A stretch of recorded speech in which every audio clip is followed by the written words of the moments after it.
In Twisted Metal, there are a few characters that just didn't make it into the playable roster, but we're able to fight them. Today, I wanted to talk about those said characters that require a Game Shark code to use, see how they are overall, and what experiences we missed out on. And before we delve in, there are characters like Warhawk from Twisted Metal Black who supposedly have working codes, but I can't get this to function for the life of me. Not entirely sure what's causing the issue, but the game just crashes constantly no matter the lengths that I've went to. So we're just going to be focusing on the PS1 era for today. Our very first character is the only boss seen in Twisted Metal 1, which is Minion. A very interesting vehicle to look at. This is before the days of him being a demon. Instead, it was the Mind Tank driven by Apocalypse 9, who was a scrapped group who were supposed to be seen in cutscenes. Obviously, those were removed, so in the launch game, he is nobody, essentially. All we're told is that it's the previous year's winner, and that's it. Where I'm sure people were told continuous lies about how to unlock this character, as with the other ones on this list,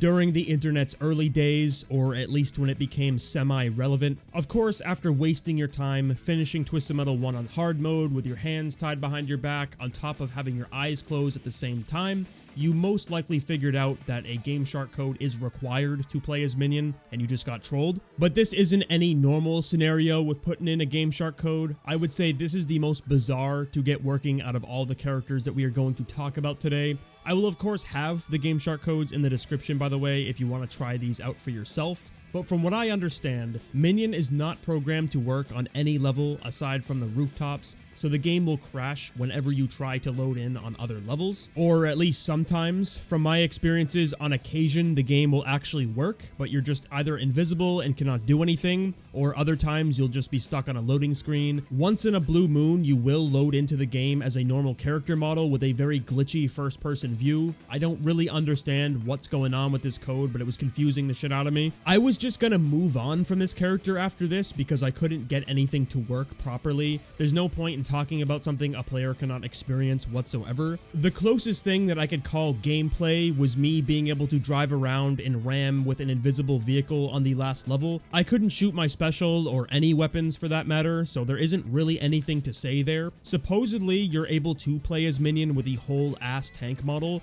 but no matter what I did, the code wouldn't work. So after attempt 666, after mixing and matching various codes, I found one that you can use that will actually allow the player to use Minion, sort of. The game thinks you are Minion, but his model is not on the screen. There is a code that makes any character shoot out his special weapon, but also gives that said character every other property of Minion 2, like his ramming and armor. So you're able to play as Minion, but you're also not at the same time. You just turn this code on, pick whatever character you want, and it will work. If you want to do a full playthrough as Minion, this is your only option. He's obviously broken beyond all comprehension, able to ram most enemies and blow them to smithereens, having a special weapon that will deal like 50% of some characters' health bars. It's just disgusting. Of course, you'd expect that from a special that's basically shooting every special weapon in the entire game. Most of them suck individually, but when you mix them all together, they become strong. I'm sure this will be one of the easiest playthroughs you've ever done in your life. Thankfully, there's no crashing issues, even going against Minion himself. After you beat him, the game will just end as normal with the credit crawl and wall of text. I think my favorite thing about this code is seeing characters like Darkside being able to turn on a dime, since obviously Minion has top tier of every stat. Then others like Crimson Fury can just ram head on into the biggest characters in the game and still do a bunch of damage to them. All in all, it's an interesting playthrough. It's probably not one that I would do again. It's just interesting to try out and see how the game would go if you were able to unlock Minion. The next character we have is Twisted Metal 2's final boss, Darktooth, which is the character that I fell for the online bullshit with,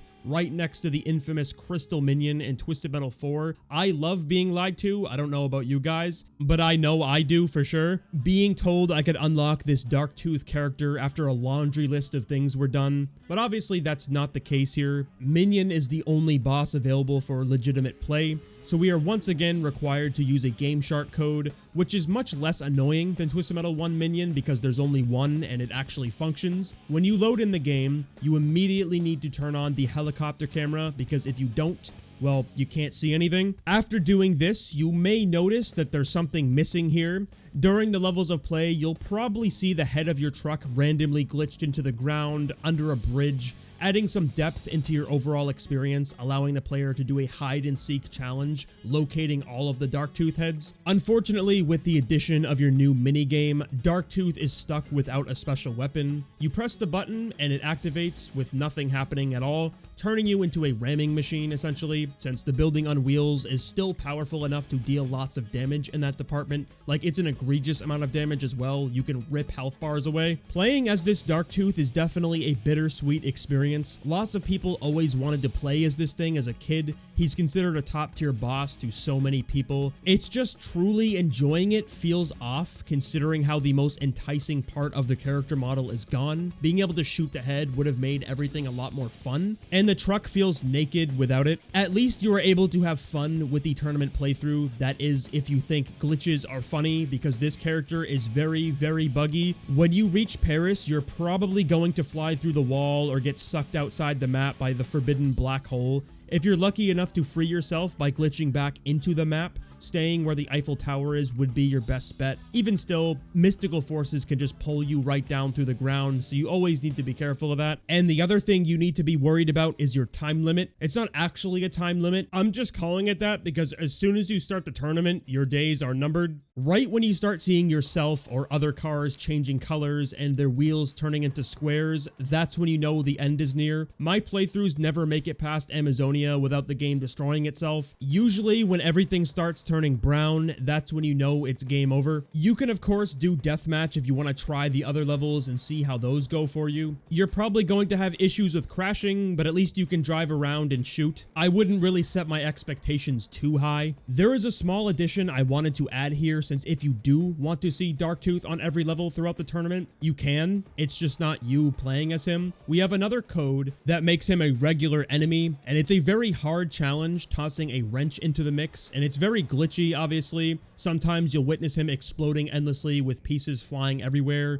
Your game will also crash a lot while attempting this, so having save states is very important to reload levels quicker. What the game is doing is replacing enemy number 1 with Darktooth, so that means there's literally no escape. It actually does get even worse. On Amazonia, you do fight Darktooth with all the other regular enemies. Then instead of Minion, you fight him again. This also stems to the final level, which is a true gauntlet, because you fight Darktooth once with the normal enemies, you fight him again as the normal boss battle, and then the Darktooth head fight is also replaced with a truck. So you fight him 3 times in one level. It's very disgusting, but it's an interesting test of patience to take on. If you want to try this out, I will also have this code in the description along with the playing as Darktooth code. So with all of this said, some may ask, is it really not possible to have the head on top of Darktooth's truck? There's really nothing that could have been done, which is something I wanted to delve a little bit deeper into. There is a video floating around showing how it is possible to play as Darktooth with the head on top the truck instead of glitching through the floor. In this video, I glossed over it the first time. The footage is taken on the Twisted Metal 2 mod, which I never thought to try the Darktooth Game Shark code on there to see if anything is actually different. So I gave it a try, where you do have the increased armor given to Darktooth in this mod, but unfortunately, the only difference is how the player's special actually functions now, and we get corkscrew cones that get shot out which don't track or do much of anything. Sadly, the author of this video never shared a code or what was done for the Darktooth truck to actually be fully intact and playable. Hopefully one day the code will come, but it's doubtful. All in all, it's really fun to be able to test out Darktooth. Just disappointing how you can't experience it to the fullest, like being able to shoot the head out or even able to play as the head itself, which would be a nice thing to try out as well. I would still recommend giving this a try, mainly the one where he spawns in throughout the tournament mode. That one's probably the most fun, but I'm sure you will still have an enjoyable time testing out Darktooth himself. So let us move on to Twisted Metal 3. 2 out of the 3 bosses in this game are locked away behind the forbidden Game Shark codes, that being Darkside and Primeval. Minion is the only boss selectable by an in-game password similar to Twisted Metal 2. We will begin with Darkside returning from Twisted Metal 1, who was actually supposed to come back in Twisted Metal 2 as the midpoint boss, weirdly enough, with the driver being named Granny Dread, who also became the driver of Hammerhead in Twisted Metal 3. It's sort of a weird situation. I'm not sure if that was intentional or a coincidence, considering how the games were created by two completely different studios. Regardless, before you even attempt playing as Darkside, there is also a second GameShark code that you need, launching the game with an in-game menu which looks like this, where you can select your modes, characters, settings, whatever, with a demo playing in the background. If you do not have this code on for both Primeval or Darkside, the game will just crash since neither of them have bios, drivers, or models driving around the background normally. Fortunately, this is your only hurdle. A playthrough will be smooth sailing for the most part. The only actual glitch I encountered was how when Darkside flips over, occasionally he'll freak out and won't reorient himself immediately, which isn't really that big of a deal if you look at what happened with Minion, with the game barely functioning, and Darktooth, the game changing colors all the time. I would rather deal with this. Every enemy, every boss will all function properly. It just works fantastic. The only part that isn't fantastic to me is actually Darkside himself. He's equipped with the Freeze Flame special, entering us in the world of a Warthog Minion situation. He's just a better fire starter in this regard. Getting a free freeze off is always a massive positive. Plus, the damage you deal with the flames is similar to Firestarter, which is a serviceable amount, allowing the player to melt enemies down quite fast if you stack them up. Your speed and handling is fantastic for a vehicle of this size. My only issue is Darkside's armor, which is much less than I anticipated.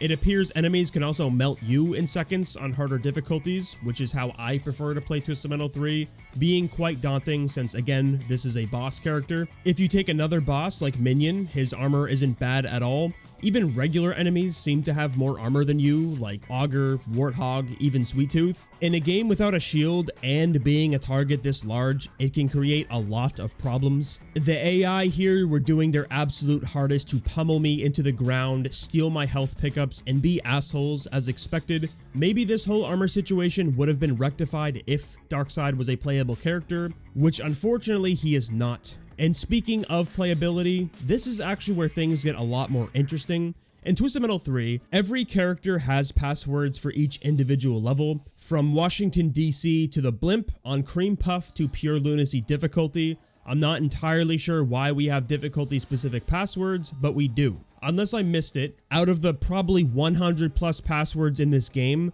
Darkside has completely original passwords in his pause menu, even difficulty specific too. This leads me to believe that Darkside was going to be a playable character. They wouldn't just have passwords here for no reason at all. I tested them in game without any GameShark codes on, and the passwords didn't work for anything at all, so it really makes you think. In all the times I've talked to Jim Buck, who was the lead programmer on Twisted Metal 3 and 4, when I asked him about Darkside and Primeval being playable, he told me that he doesn't really remember from all those years ago, but if he had to guess, they weren't playable due to physics or collision issues, which may be the case. But from my experiences with this GameShark code, everything functions well enough outside of the one problem with flipping over and freaking out, but that's not really game breaking. I really do believe they had plans to make Darkside and Primeval playable characters, but they just didn't have time for it in their short development cycle. Looking at this code compared to the previous ones we've looked at and seeing how stable this is overall, I don't see how any other conclusion could be made. Going through the whole game is fully functional. It just ends with a black screen and the game crashes, but that's due to him not having an ending. Sadly, after finishing a tournament playthrough with Darkside, it's really hard to say you're missing out on something. I genuinely believe a character like Thumper and obviously Minion are better than Darkside. It's kind of disappointing. Primeval, on the other hand, is a different story. If you want a mess of a character, this right here is the best option. He is a fucking disaster, at least in the armor department. His special leaves a little bit more to be desired, but it's not awful. The skulls and ninja stars having stupendous tracking, pushing people around. It's almost guaranteed damage since these things basically never miss. The only issue that you're going to have is how seeing stuff on the screen is going to be harder since the character model is so large. Primeval is actually massive. You're all up in his exhaust. But if you can get over that hurdle, even on the hardest difficulty, Primeval is a brain-dead run considering how sturdy the armor is. Almost nothing will kill you. Overall though, trying these characters out, even if Darkside is not the best, is still a great time. Both of them work flawlessly. You may run into some audio bugs, which is natural from a GameShark code, but you're able to do a full playthrough, try them in deathmatch, whatever it is you want to do, you will be good. And those are the unplayable Twisted Metal characters. Sadly, making the Twisted Metal 1 and 2 characters work without bugs is a big ask. Those two games, mainly the first Twisted Metal, crashed like 15 to 20 times, so I'm probably never going to attempt that ever again because it's very frustrating. But if it actually does work, it's a lot of fun since Minion is very powerful. And again, I will leave all the Game Shark codes that I talked about in the description, so if you want to try these out for yourself, you can do that. If you have any other thoughts on these characters, maybe if you wish they were playable, some sort of make-pretend story for them, as always, make sure to leave all of your thoughts in the comments below.